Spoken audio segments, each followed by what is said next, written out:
ప్రాంతంలో స్వేచ్ఛగా విహరించే వన్యప్రాణులు నేడు జనావాసాల్లోకి చొరబడి భయాందోళనలకు గురి చేస్తున్నాయి. అడవుల్లో ఆహారం నీరు దొరక్క చెట్ల నరికివేతతో ఆవాసం లేక అవి కూడా బాహ్య ప్రపంచంలోకి వచ్చేస్తున్నాయి.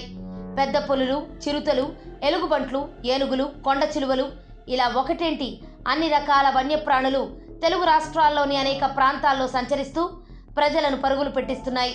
కొన్ని చోట్ల వాటి చేతిలో చిక్కి ప్రజలు ప్రాణాలు సైతం కోల్పోతున్నారు.